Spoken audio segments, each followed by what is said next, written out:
Tout sur elle. Tout sur elle. Tout sur elle. Tout sur elle. Tout sur elle. Tout sur elle. Tout sur elle. Bienvenue dans Tout sur elle, un podcast sur la santé physique, mentale et sociale des femmes, pour les femmes et aussi celles et ceux qui les entourent. Bref, pour tout le monde, c'est un podcast d'Anna Roy. Salut Anna.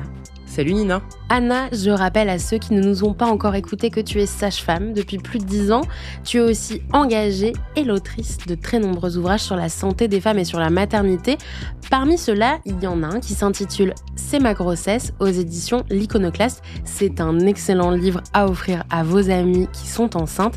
Ça vous accompagne pendant toute la grossesse de manière chronologique.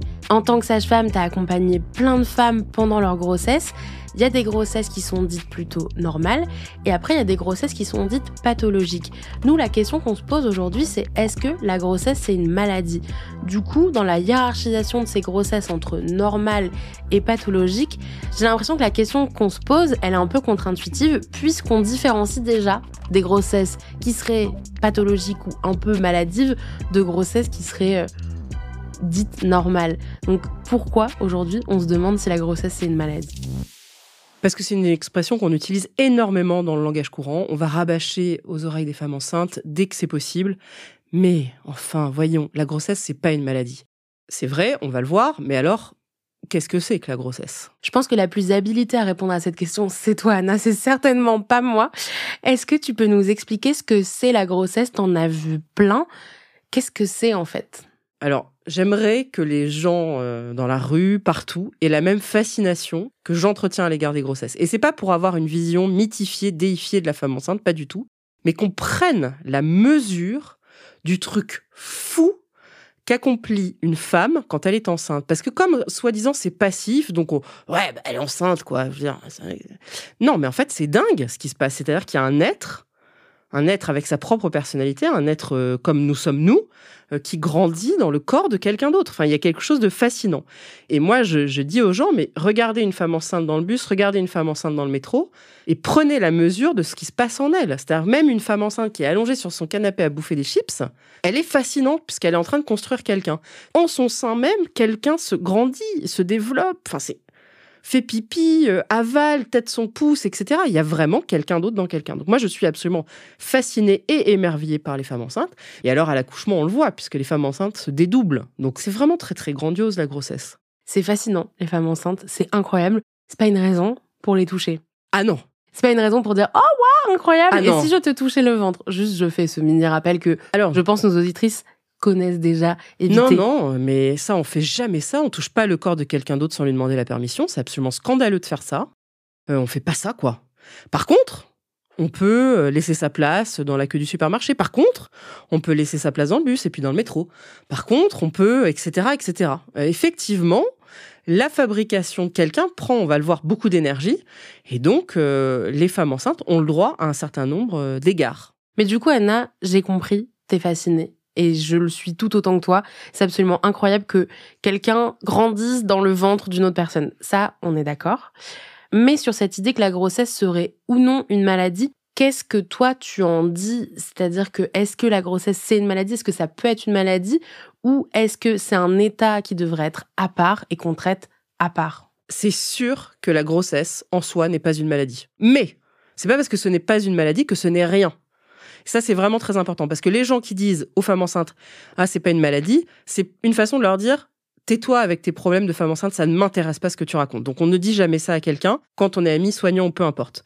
Donc, ce n'est pas rien. Pourquoi ? Parce qu'on porte quelqu'un et qu'on a la responsabilité et que donc votre monde, en fait, dès lors que votre test de grossesse est positif, il change parce que vous avez la responsabilité de cet être. 2, on l'a dit, on fabrique quelqu'un, c'est un truc complètement inédit. 3, on peut développer des pathologies qui est liées à cet état de grossesse.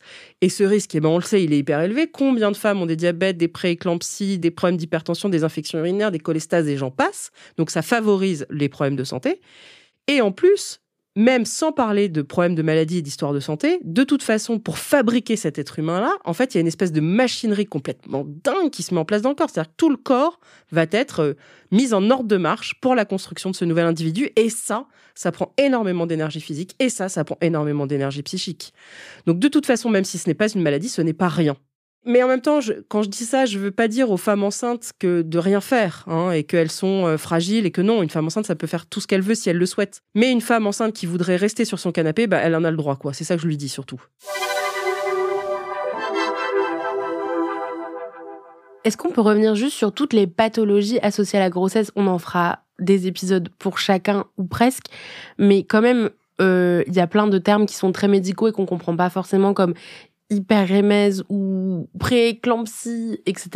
Est-ce que tu peux juste nous expliquer concrètement, une femme enceinte, déjà, les premiers mois de sa grossesse, elle peut tout simplement avoir la nausée au quotidien, vomir, ensuite c'est un poids en plus. Enfin, est-ce qu'on peut expliquer tout ce qui est de l'ordre de la pathologie aussi ? Il y a 2 volets sur la pathologie. Soit il y a des pathologies qui sont dues à l'état de grossesse. C'est le cas, effectivement, tu le disais, de l'hyperémèse gravidique. Ça, c'est un état où on vomit énormément, etc., par exemple. La prééclampsie, donc c'est problème d'hypertension à la fin de la grossesse, le diabète gestationnel, la cholestase gravidique, ça on se gratte beaucoup, c'est un problème hépatique. Donc ça, c'est des problèmes qui sont directement liés à l'état de grossesse, c'est-à-dire qu'on peut pas avoir ces pathologies hors du contexte de la grossesse, mais c'est pas seulement ça. On peut aussi avoir d'autres pathologies qu'on peut avoir dans la vie de tous les jours, mais qui sont favorisées par l'état de grossesse. Par exemple, on peut avoir plus de reflux gastro-œsophagien, on peut avoir dans la vie de tous les jours les infections urinaires, par exemple, sont favorisées par l'état de grossesse, les mycoses, les problèmes de constipation. Enfin, il y a tout un tas de problèmes de santé qu'on peut avoir dans la vie de tous les jours, mais qui sont accélérés, accentués par le fait qu'on soit enceinte. Donc, vous voyez, il y a 2 volets. Il y a à la fois les pathologies spécifiquement de la grossesse et les pathologies qui sont favorisées par l'état de grossesse. Donc ça prend vachement de temps et de l'énergie. Et en plus, souvent, on a psychologisé ces maladies. Moi, il y a quelque chose qui me choque beaucoup, par exemple, quand je suis arrivée, je vous parle pas du 19e siècle, mais quand je suis arrivée dans mes études, il y a une quinzaine d'années, il y avait l'aile des vomisseuses. C'est-à-dire, c'est des femmes qui vomissaient pendant la grossesse, on pensait que c'était parce qu'elles étaient folles dingues. Donc, il y a vraiment, en plus, très souvent, les pathologies de la grossesse ont été psychologisées, méprisées, etc. Or, pourtant, vomir tous les jours, on comprend vite que ça dégrade la santé mentale à la vitesse de l'éclair. C'est-à-dire qu'on juge que les femmes en rajoutent trop ou qu'elles pourraient profiter de ce moment pour obtenir des privilèges. J'ai vraiment du mal à visualiser ce qu'on leur reproche, en fait. Mais c'est même pas qu'on leur reproche quelque chose, c'est qu'on ne les croit pas. Ou qu'on les soupçonne immédiatement d'être folles. Et vraiment, sur cette histoire des vomisseuses, donc des femmes qui souffrent d'hyperémèse gravidique, c'était particulièrement frappant. Mais je me demandais, je me posais des questions en tant qu'étudiante sage-femme, et je leur disais aux gens, aux médecins, aux sages-femmes qui m'accueillaient dans leur stage, je leur disais, mais comment la tête peut rendre à ce point malade ? Ah, mais si, c'est des femmes, en fait, elles sont très ambivalentes par rapport à leur grossesse, donc elles vomissent. Mais non, en fait, c'est qu'à mon avis, elles avaient une pathologie très invalidante, puisque vomir plusieurs fois par jour, et du coup, évidemment, ça dégradait leur santé mentale, parce que ça affecte le moral. Mais ça, c'est un exemple parmi 1000 autres. Et vraiment, toujours de la femme enceinte, et de la femme en particulier, mais la femme quand même enceinte particulièrement. Oh, elle est chochotte, gna gna gna gna gna, elle exagère tout. Alors que vraiment, la grossesse peut se passer comme un rêve, mais ça peut être aussi un calvaire. Mais justement, est-ce qu'il ne faudrait pas qu'on considère davantage que c'est une maladie ? Non, parce que ça n'en est pas une. Parce que effectivement, il peut y avoir, il n'y a pas une grossesse qui ressemble à une autre, et il y a des femmes qui vont traverser leur grossesse comme un rêve enchanté, du test de la grossesse jusqu'à l'accouchement. À l'inverse, il y en a d'autres, ça va pas du tout être le cas. Le problème, c'est que c'est un état particulier. C'est un peu comme les règles, Nina, par exemple, si tu veux. Il y a des femmes, les règles, elles s'en foutent. Enfin, c'est quoi les règles, quoi ? Ça dure 2 jours, je saigne pas, je m'en fous. Et puis il y en a d'autres qui vont être clouées au lit, avoir besoin d'un traitement médicamenteux, etc. En fait, on veut essentialiser les expériences féminines, mais on peut pas essentialiser l'expérience féminine. C'est des trucs qui sont universels, mais en même temps profondément singuliers. C'est le cas de la grossesse.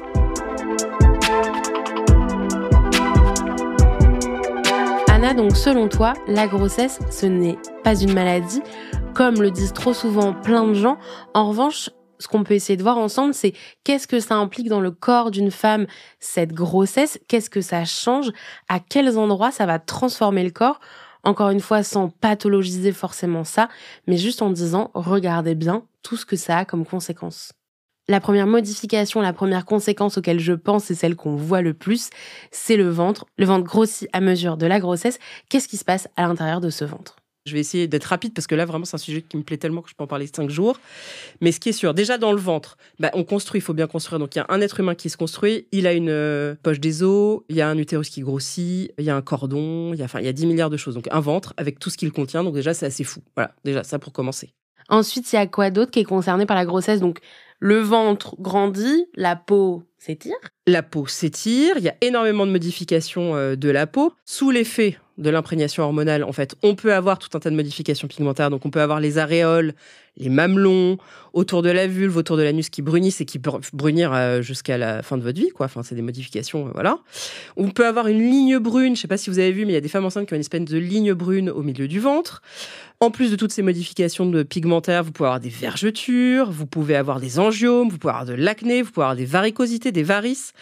Enfin, voilà, il y a vraiment beaucoup de choses qui se passent au niveau de la peau. Et j'ai une bonne nouvelle, par contre, qu'il faut le dire, c'est qu'on a une crinière, des cheveux absolument sublimes quand on est enceinte, parce que il n'y a plus de cheveux qui tombent, donc on a des cheveux extrêmement épais, extrêmement brillants, extrêmement beaux. Enfin, la plupart des femmes enceintes, en tout cas. Il y a aussi des fois au niveau du visage comme un... Moi, je dis glow. Mais c'est vrai que je suis d'accord avec toi, c'est que pour moi, les femmes enceintes, souvent, à moins qu'elles soient extrêmement fatiguées et malades, mais sinon, elles ont effectivement une sorte de glow. Enfin, je ne sais pas si c'est parce qu'elles sont très heureuses, mais je suis d'accord avec toi. Il y a un espèce de truc comme ça. Mais en tout cas, rien de palpable dans la littérature scientifique. Qu'est-ce qu'il y a d'autre qui vient être modifié par la grossesse, Anna ? J'imagine que en termes de gynéco, en termes d'organes génitaux, il y a des choses qui sont modifiées puisque on a un être qui grandit dans son utérus. Absolument, on peut avoir des plus gros seins, on peut avoir des seins beaucoup plus sensibles, par exemple. Il y a des femmes, juste un frottement, parfois même la douche suffit à les irriter. Mais enfin, tout ça, toutes ces modifications dont on parle, d'ailleurs, je ne l'ai pas dit, sont variables selon les femmes. C'est pas une liste, vous aurez ça, etc. On ne peut pas savoir à l'avance. Donc oui, bien sûr, sur le plan gynéco, énormément. On peut avoir une vulve qui est un peu plus gonflée, un peu plus sensible, ou pas du tout. Enfin, effectivement, beaucoup de modifications du côté gynéco, c'est évident. Il y a aussi des modifications qui peuvent être côté respiration. On peut imaginer qu'avec 10, 15, 20 kilos en plus, oui, il puisse être compliqué de respirer. Est-ce qu'il y a que ça ? Est-ce qu'il y a d'autres choses ? Même pas, c'est même pas lié à la prise de poids. Dans environ 30% des femmes, il peut y avoir un œdème de la muqueuse du nez qui fait que les femmes enceintes, c'est assez connu, se mettent à ronfler, ou saignent du nez, ou ont l'impression d'être tout le temps enrhumées, par exemple. Mais elles ont surtout des modifications pulmonaires énormes, parce qu'en fait, elles doivent oxygéner leurs petits, donc leur consommation d'oxygène augmente considérablement, d'un tiers environ. Et donc, en fait, elles vont inspirer, expirer davantage. D'ailleurs, il y a beaucoup de femmes enceintes qui sont complètement essoufflées à cause de ça. Ah. Non, mais c'est fou, parce qu'il faut qu'elles oxygènent leurs petits, quoi. Elles ont 2 personnes à oxygéner. Qu'est-ce qu'il y a d'autre comme modifications, Anna, auxquelles on ne pense pas, comme cette histoire de respiration auquel, honnêtement, j'avais jamais pensé ? Par exemple, elles doivent nourrir aussi leurs petits. Et donc, il faut qu'il y ait un débit cardiaque qui augmente, parce qu'elles doivent perfuser, on appelle ça perfuser, mais elles doivent perfuser leurs petits. Donc, vous allez avoir un débit cardiaque qui augmente de 50%, la fréquence cardiaque augmente de 25%. Donc, les femmes, souvent, elles disent « Oh, mon cœur bat vite ». Bah oui, c'est normal, parce qu'il y a plus de boulot. Elles ont plus de sang, donc vous allez avoir une augmentation de la masse sanguine. Enfin, non, mais on peut pas s'imaginer à quel point il y a des modifications. Sur le côté de la digestion, par exemple. En fait, vous sécrétez des hormones qui font que votre transit se ralentit, qui font que vous avez peut-être plus d'hémorroïdes. Enfin, tout ça pour vous dire que entre les modifications hormonales et le fait qu'il y a un petit qui pousse dans votre ventre, ça modifie tout un tas de trucs. Et que c'est pour ça que, encore une fois, je le répète, une femme enceinte sur son canapé, elle fait déjà énormément de choses. Je sais que tu as encore plein d'autres modifications dont tu pourrais nous parler, plein d'autres choses que traverse le corps d'une femme enceinte dont tu pourrais nous parler. On va pas toutes les évoquer. En revanche, là, rien qu'avec celles qu'on a évoquées, je trouve ça incroyable et admirable que les femmes travaillent avec tout ce qui se passe dans leur corps. Exactement. Moi, c'est ce que je dis toujours. Cette phrase, c'est la mienne. Je dis que la grossesse est un travail à temps plein. Je le pense vraiment. Donc, si une femme ne fait, entre guillemets, que ça d'être enceinte, c'est OK. Si elle arrive en plus à travailler, à s'occuper de la maison, à s'occuper de ses premiers enfants, waouh, je suis pleine d'admiration. Mais en soi, c'est un travail à temps plein. Ce qui veut donc dire qu'une femme enceinte, juste parce qu'elle est fatiguée, moi, je vais l'arrêter de travailler extrêmement facilement. Ça veut dire, j'ai mal au dos ? Je vous arrête. Parce vraiment, il faut imaginer qu'on n'est pas enceinte 50 fois dans sa vie, que c'est un moment qui est précieux et qu'il ne faut pas avoir de regrets. Et donc, il faut avoir l'arrêt de travail, je le dis aux soignants qui m'écoutent, extrêmement facile. Les congés en France sont trop petits, trop restreints. Et donc, une femme enceinte, comme c'est un travail à temps plein, dès qu'il y a quelque chose de traviole qui ne va pas, il faut arrêter cette femme pour qu'elle puisse se reposer. Si elle en exprime le désir, bien entendu. Évidemment. Mais vraiment, retenez que c'est un travail à temps plein et que les femmes qui arrivent à faire plein d'autres choses, juste waouh. La meuf, elle vient bosser 40 heures par semaine, elle a ça, elle s'occupe de la maison et en plus, elle est habillée. Waouh. Et elle se lave et elle mange 3 fois par jour. Oh. Mais formidable. Non, mais vraiment, c'est ça qu'il faut avoir en tête. Et en plus, tu dis, si elle en a envie de son congé, mais pardon, mais tu m'as déjà dit aussi plein de fois que les femmes culpabilisent et ne vont pas forcément le demander, en fait. Ah, c'est terrible. Même quand on leur dit, madame, là, il faut vraiment vous arrêter. Ah non, je peux pas faire ça à mon employeur. Oh là là, c'est terrible, mais comment ils vont faire, etc. Oh! Non, on peut pas culpabiliser, etc. Non, non, non. Vraiment, je vous dis, ayez en tête que c'est un travail à temps plein, que vous faites plus alors que vous êtes un génie, c'est merveilleux. Et je vais même plus loin, on pourra en reparler. Mais les femmes qui sont dans les parcours de procréation médicalement assistée, par exemple, on le dit pas assez, sont des parcours qui sont extrêmement coûteux sur le plan physique et sur le plan psychique. Et c'est des femmes qui continuent de bosser. Et je les vois aller bosser comme si de rien n'était. Mais ces femmes-là, elles en font trop, c'est pareil. Être en parcours PMA, pour moi, c'est presque un travail à temps plein. Et là encore, on fait comme si non, c'était tout à fait normal et que les femmes pouvaient mener 50 000 choses à la fois. S'il y en a qui le font, c'est merveilleux parce qu'elles en ont envie, alors je suis très contente. Mais celles pour qui c'est trop lourd, il faut les arrêter. Là, c'est pareil. En fait, on peut pas s'imaginer à quel point les femmes... Moi, j'aime beaucoup, il y a un médecin qui s'appelle Martin Winkler qui parle de charge physiologique. Mais c'est un vrai truc, ça, la charge physiologique. C'est très lourd pour les femmes, vraiment. Si tout va bien, mais dès que la machine s'enraye parce qu'on est enceinte, parce qu'on a un parcours PMA, parce qu'on a une endométriose très sévère, parce qu'on a un cancer du sein, parce qu'on a je sais pas quoi, aïe, aïe, aïe. Là, il faut penser à soi et savoir s'arrêter, savoir s'écouter. Et voilà. Non, vraiment, il faut faire attention aux femmes. Vraiment, vraiment, vraiment. Et justement, je rebondis sur ce que tu viens de dire. Par ailleurs, il y a la charge donc physiologique de porter cet enfant qui est extrêmement lourde. Et il y a aussi la responsabilité presque morale qui fait que les femmes vont avoir tout un tas d'adaptations comportementales pendant leur grossesse parce qu'en fait, elles sont en train de porter la vie. Absolument. Adaptation comportementale, on va leur demander tout un tas de choses. Et en plus, elles se mettent aussi dans un mode apprentissage. Elles ont énormément de choses et elles ont raison à apprendre. Elles vont se renseigner sur l'accouchement, elles vont se renseigner sur leur suivi, elles vont se renseigner sur la maternité dans laquelle il faut accoucher. Est-ce que ça va être à domicile? Est-ce que ça va être en maison de naissance? Elles vont se renseigner sur l'enfant qui va arriver, etc., etc. Donc, non seulement elles adaptent leur comportement parce que alcool, et en plus, il va falloir qu'elles acquièrent un nombre de connaissances absolument dingues sur la suite immédiate et sur la suite plus lointaine. Donc en fait, c'est pour ça que je dis que c'est un travail à temps plein. Entre les modifications internes, entre les éventuelles pathologies qui se greffent, entre ce qu'il y a à prévoir, ce qu'il y a... Oh, et alors dites vous-même qu'il y a un truc encore plus fou, c'est qu'il y a des femmes, elles ont 2, voire même 3 bébés dans le ventre. Alors là, qu'est-ce qu'on fait? Non mais vraiment, et pas seulement les femmes enceintes, encore une fois, les femmes qui ont des parcours parfois compliqués. Du coup, la prochaine fois que quelqu'un vous dira « Non, mais la grossesse, c'est pas une maladie », vous pourrez lui répondre « Non, mais c'est un travail ». Absolument. C'est un travail. Et c'est un travail. Enfin, pour moi, hein. Non, mais comme ça coupe court à tout débat avec les personnes qui critiquent les femmes dont tu parles.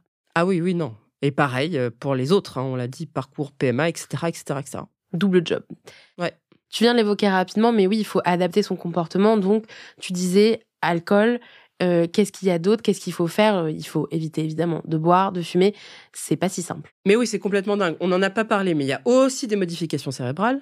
Il y a des modifications psychiques. Enfin bon, donc ça, en plus. Mais en plus, dès que le test de grossesse est positif, on porte la responsabilité de quelqu'un d'autre. Donc, il va falloir adapter son comportement. Je dis pas que la vie va tourner à l'envers, mais de fait, vous pouvez plus boire d'alcool, vous pouvez plus fumer comme vous voulez.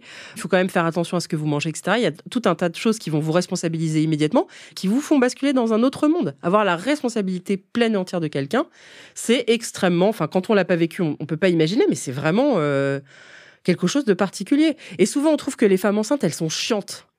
Mais non, elles sont pas chiantes. En fait, elles prennent soin. Déjà. Et donc, elles sont en décalage avec les autres. C'est parce que c'est comme, il faut imaginer qu'une femme enceinte, c'est en fait une femme qui se balade avec un bébé dans les bras. Et quand on pense ça, on se dit, ouais, finalement, elle est pas si chiante que ça. En fait, elle est crevée, la meuf, mais ouais, c'est normal qu'elle soit crevée, elle va se coucher à 21h. C'est pas qu'elle est chiante, c'est qu'en fait, elle est vraiment fatiguée. Et ça, ce problème-là des femmes enceintes, c'est que ça crée un décalage souvent avec le coparent, qui en fait ne mesure pas, qui ne veut pas mesurer la chose folle qui se passe en elle, et qui du coup trouve leurs amoureuses chiantes, très barbatives, stressées, etc. Alors que pas du tout. Moi, je donne complètement raison aux femmes enceintes. Bah oui, elles lisent, bah oui, elles se documentent. Et j'invite les coparents à faire de même. Et après, quand on est au travail ou avec des amis, etc., vraiment pensez à ce que je vous ai dit. C'est énorme ce qu'elles font, c'est énorme. Et donc, je vous dis pas de les traiter à part, parce que ce serait pas sympa pour elles, mais en tout cas, de se dire, ouais, la meuf est quand même super badass, quoi. Respect. Et donc, en fait, non, elle est pas chiante. Elle fait déjà attention. Je pense que ce serait vraiment important qu'on change notre regard sur les femmes enceintes, sur les parents de jeunes enfants, etc. En fait, le monde est très dur avec ces deux populations. On dit toujours, ah oui, les femmes enceintes, elles sont hyper admirées, etc. C'est pas vrai. Elles sont admirées, ah oui, ça, on les déifie. Donc, elles sont tellement belles, c'est l'image de la Madone, etc. Mais en fait, pratiquement dans la vie quotidienne, elles n'ont rien. Elles n'ont aucun avantage au fait d'être enceintes, alors qu'elles devraient avoir un traitement particulier parce qu'elles sont enceintes. Mais je voudrais vraiment dire qu'on peut être enceinte, hyper en forme, hyper machin, et voyager partout, et faire exactement ce qu'on a envie. Mais pas toujours. Et donc, si vous mangez un paquet de chips et que vous n'êtes même pas capable de faire mieux que de manger un paquet de chips dans votre canapé, bah super, bravo. Vous faites déjà le job, quoi. Merci Anna, merci de nous déculpabiliser. N'oubliez pas de laisser vos places dans le métro, dans les transports. Oui, aux femmes enceintes. N'oubliez pas de les aider à attraper les trucs qui sont trop hauts dans les rayons des supermarchés. Bref, soyez sympas. En tout cas, merci Anna pour cet épisode et on vous dit à la semaine prochaine. C'était Tout sur elle, un podcast d'Anna Roy, présenté par Nina Pareja, produit et réalisé par Slate Podcast, à la direction éditoriale Christophe Caron, à la production éditoriale Nina Pareja, au montage Johanna Lalonde, réalisation Victor Benamou, musique Victor Benamou et Johanna Lalonde.